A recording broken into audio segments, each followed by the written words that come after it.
नया IBN 7 हौसला है।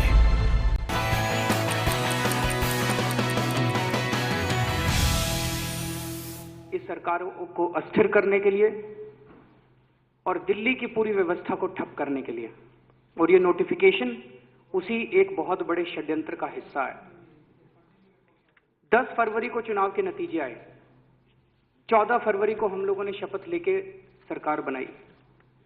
तब से लेके लगातार लगभग रोज कुछ ना कुछ अड़चने जानबूझ के केंद्र सरकार द्वारा उपराज्यपाल को और दिल्ली पुलिस को इस्तेमाल करके आम आदमी पार्टी की सरकार के अंदर अड़चने अड़ाने की कोशिश की जा रही है।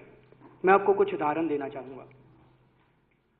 जैसे हमने सरकार बनाई, कुछ दिनों के अंदर, हफ्ते 10 दिन के अंदर हमने सुना कि दिल्ली के अंदर किसी महिला का बलात्कार हो गया।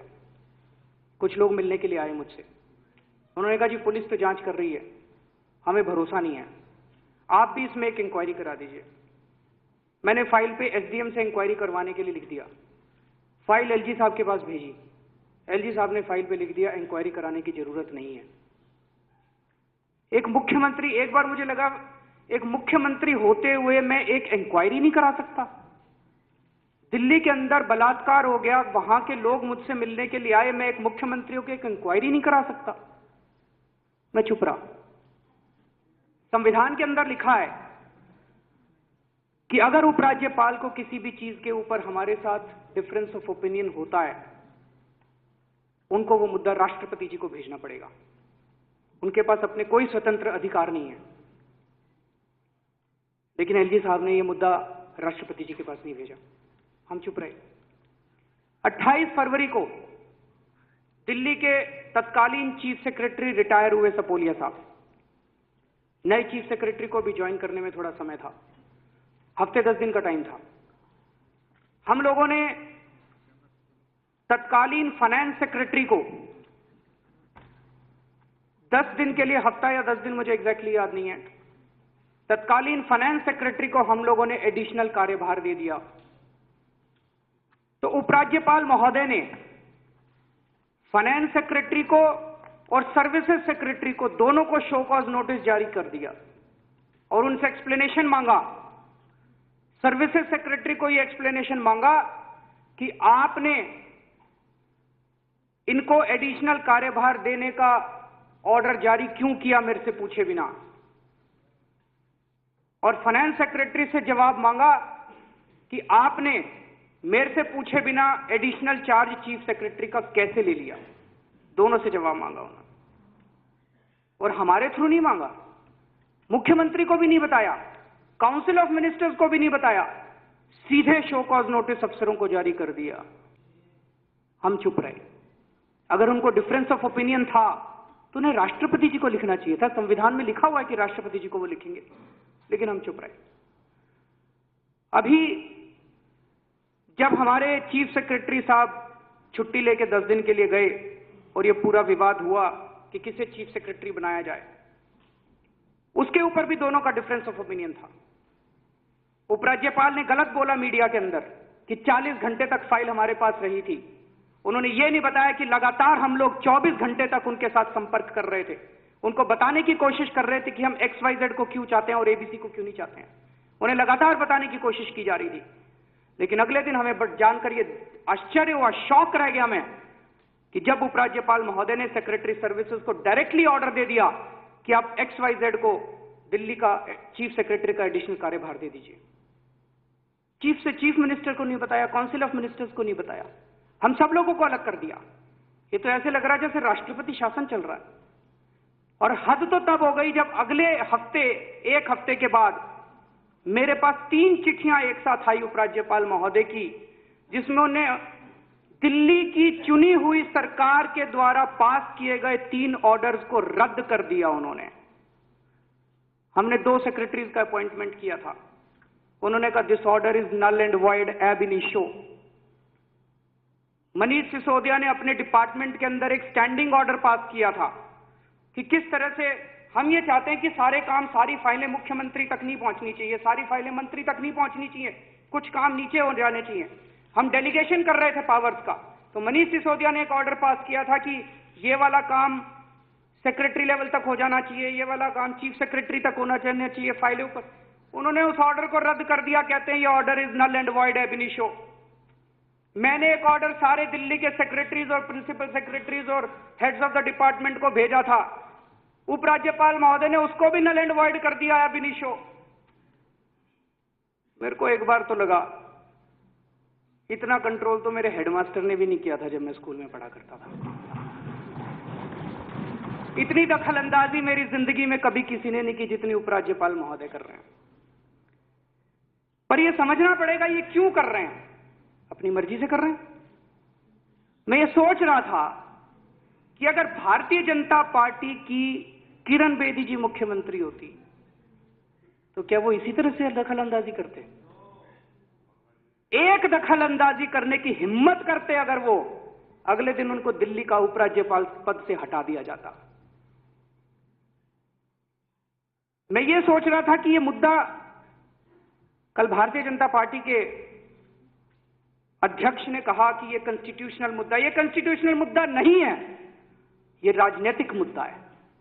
पॉलिटिकल रीजंस की वजह से ये सारे ऑर्डर्स किए जा रहे हैं। क्या कारण है कि देश के अंदर इतने राज्यों के राज्यपाल बदल दिए गए लेकिन दिल्ली के उपराज्यपाल नहीं बदले गए? क्या कारण है कि उन राज्यपालों को बदला गया दूसरे राज्यों के?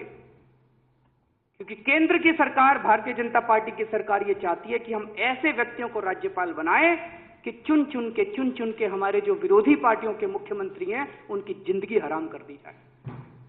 दिल्ली के अंदर उनको बदलने की जरूरत ही नहीं पड़ी क्योंकि दिल्ली के उपराज्यपाल बहुत अच्छा काम कर रहे थे। मुझे कहा जाता है कि जिस दिन फ्रंट पेज के ऊपर खबर छपती है केजरीवाल के खिलाफ उपराज्यपाल ने यह किया, उतनी उपराज्यपाल की कुर्सी और पक्की हो जाती है। तो उपराज्यपाल के जरिए दिल्ली की सरकार को ठप करने की कोशिश की जा रही है, हमें फेल करने की कोशिश की जा रही है। अभी पिछले 10-15 दिन से एक और षड्यंत्र चला जा रहा है। एक एक करके यहां पे कई विधायक मेरे पास आए हैं, एक एक करके झुग्गियां तोड़ी जा रही हैं दिल्ली के अंदर। गलत तो नहीं कह रहा, एक एक करके झुग्गियां तोड़ी जा रही हैं दिल्ली के अंदर बड़े क्रूर तरीके से। दिल्ली के अंदर एक कानून संसद ने पास किया, पार्लियामेंट ने एक कानून पास किया, स्पेशल प्रोविजंस एक्ट, जो ये कहता है कि झुग्गियों को नहीं तोड़ा जाएगा जब तक कि उनको बसाया ना जाए। जब हम पूछते हैं डीडीए के अंदर कि ये झुग्गी क्यों तोड़ रहे हो, कहते हैं जी एलजी साहब के ऑर्डर है। एलजी साहब झुग्गियां तोड़वा रहे हैं ये दिखाने के लिए कि आम आदमी पार्टी झुग्गियां तोड़वा रही है, हमें बदनाम करने के लिए किया जा रहा है। अरे हार गए, अब कम से कम दिल्ली की जनता से बदला तो मत लो। कम से कम इस किस्म की राजनीति, इतनी नीच राजनीति तो मत करो कम से कम। अब ये ट्रांसफर पोस्टिंग पे कब्जा करना चाहते हैं, कह रहे चपरासी से लेके चीफ सेक्रेटरी तक की ट्रांसफर पोस्टिंग हम करेंगे। थोड़े दिन में कहेंगे बस एक चीफ मिनिस्टर रह गया, इसकी पोस्टिंग भी हम ही करेंगे।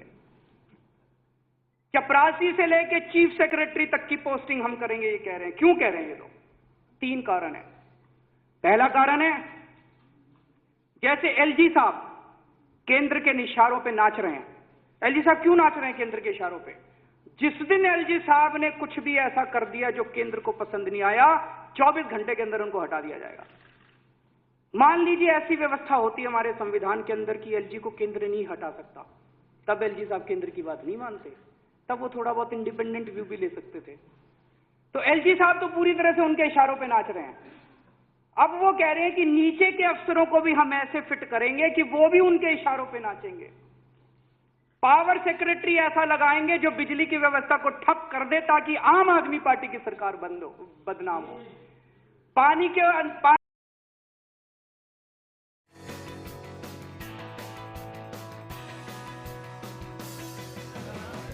गृह मंत्रालय के नोटिफिकेशन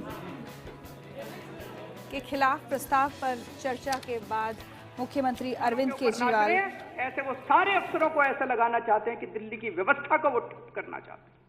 एक कारण ही है। दूसरा कारण, मुझे कई सचिवों ने बताया, कई लोगों ने बताया, कई अफसरों ने बताया कि हमारी सरकार बनने के पहले ट्रांसफर पोस्टिंग दिल्ली के अंदर बहुत बड़ी इंडस्ट्री हुआ करती थी, करोड़ों रुपए की इंडस्ट्री हुआ करती थी।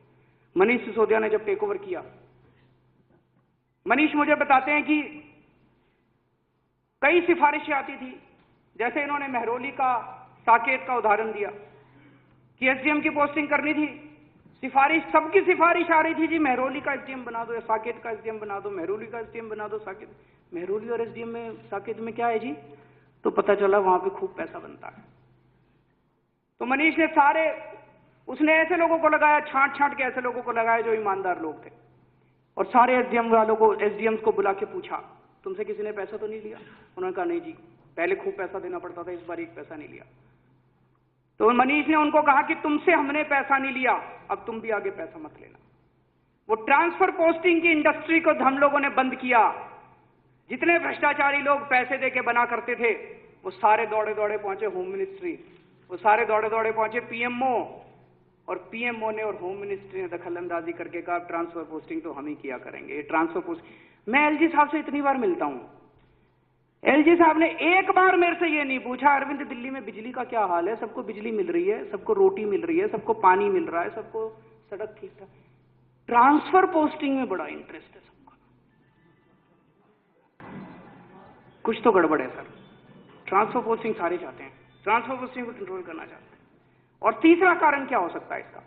तीसरा कारण है, हमारे आने से पहले ये बीजेपी और कांग्रेस की 20 साल से सरकार चल रही है जी, बड़ी अच्छी चल रही थी, नाटक किया करते थे ऑपोजिशन का। तो चाहे बीजेपी की सरकार हो, ठेके कांग्रेस वालों को भी मिलते थे, कांग्रेस की सरकार हो, ठेके बीजेपी वालों को भी मिलते थे। दोनों चाचा भतीजा थे, दोनों खूब, दोनों कजन थे। आम आदमी पार्टी की सरकार आने के बाद इनके सारे दलालों को और ठेकेदारों को ठेके मिलने बंद हो गए। अभी अपने अफसरों को लगा के, चुने हुए अफसरों को लगा के उनसे ठेके अपने लोगों को दिलवाना चाहते हैं।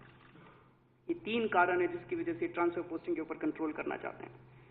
लेकिन थ्योरी के लिए मान लिया जाए, चलो इनकी कोई गंदी मंशा नहीं है, लेकिन मैं ये पूछना चाहता हूं, मैं दिल्ली का मुख्यमंत्री हूं, मैंने वादे किए थे, हमारी पार्टी ने वादे किए थे, आप सब लोगों ने जनता को वादे किए थे। आज अगर आपके इलाके के अंदर पानी नहीं आ रहा तो एलजी साहब जाके पानी दिलवाएंगे क्या? अगर हम वहां पे जल बोर्ड के अफसर को ट्रांसफर नहीं कर सकते तो कैसे पानी दिलवाएंगे? अगर हमारे इलाके के अंदर बिजली नहीं आ रही, एलजी साहब जाके बिजली दिलवाएंगे क्या? प्रधानमंत्री जी आके बिजली दिलवाएंगे क्या? राजनाथ सिंह जी आके बिजली दिलवाएंगे क्या? कौन दिलवाएगा बिजली? बिजली तो हमको दिलवानी है। अफसर हमारी क्यों सुनेंगे? सुनना बंद कर देंगे। और आज आप लोगों ने, कईयों ने, मैं सारी स्पीच सुन रहा था, आप कईयों ने बताया कि व्यवस्था पिछले 4 दिन के अंदर धीरे धीरे चरमराती जा रही है, अफसरों ने सुनना बंद कर दिया है। अगर आपको यही करना था फिर चुनाव क्यों कराया आपने? क्या जरूरत थी जी चुनाव कराने की? राष्ट्रपति शासन तो लगा ही हुआ था, दिल्ली तो आप चला ही रहे थे, क्या जरूरत थी नाटक करने की, मुख्यमंत्री बनाने की, हम सबका ये सब करने की क्या जरूरत थी?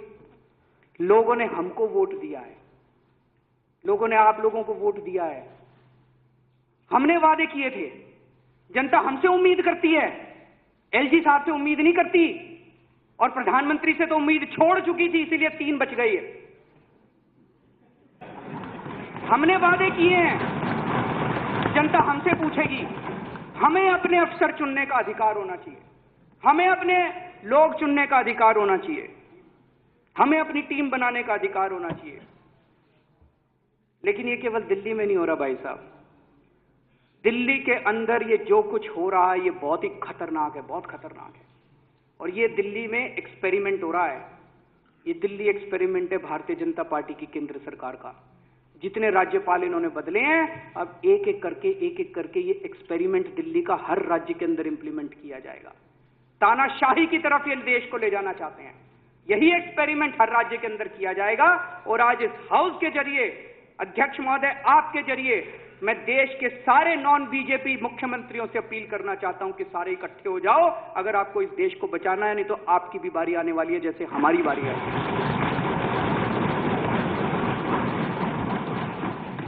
मैं सभी मुख्यमंत्रियों को इस बारे में चिट्ठी लिखूंगा और सब लोगों से अपील करूंगा।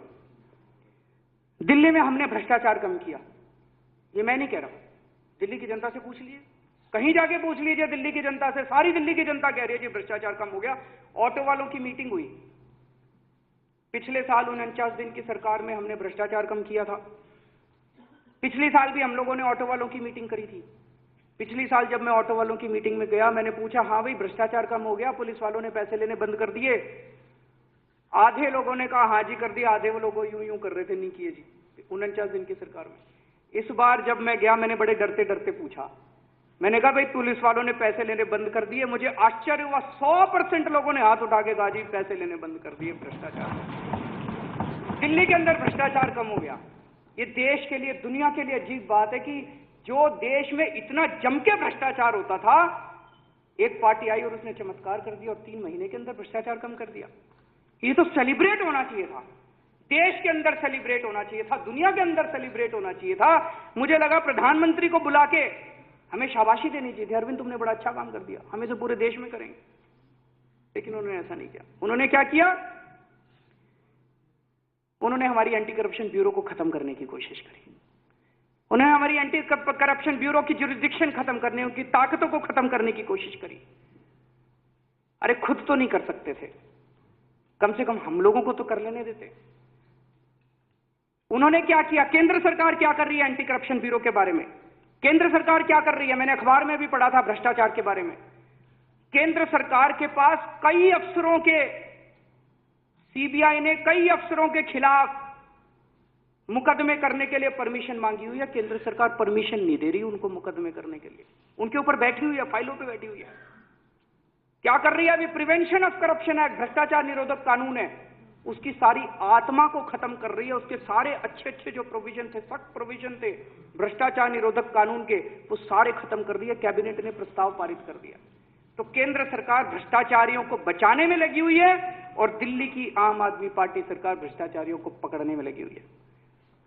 हम लोगों ने जैसे ही भ्रष्टाचारियों को पकड़ना चालू किया, इन्होंने ऑर्डर पास किया अभी कि केंद्रीय सरकार के कर्मचारियों को के भ्रष्टाचार को नहीं पकड़ा जाएगा। क्यों नहीं पकड़ा जाएगा भाई? उनको कौन पकड़ेगा? उनको पकड़ने की कोई एजेंसी नहीं है। केंद्रीय सरकार के कर्मचारियों को नहीं पकड़ा जाएगा। और फिर कहते हैं सारे आईएएस वाले केंद्र सरकार के कर्मचारी हैं, सारे दानिश वाले केंद्र सरकार के कर्मचारी हैं, और केंद्र सरकार को हमारी एंटी करप्शन ब्रांच पकड़ नहीं सकते। मैं पूछना चाहता हूं, मेरी बिल्डिंग में जहां मैं बैठता हूं, मुख्यमंत्री हूं, वहां मेरे सामने अगर कोई ऑफिसर पैसे ले रहा हो तो मैं उसको कैसे पकड़ूंगा? मैं कहूंगा भाई पैसे क्यों ले रहा है? वो कहेगा देखो जी नोटिफिकेशन है।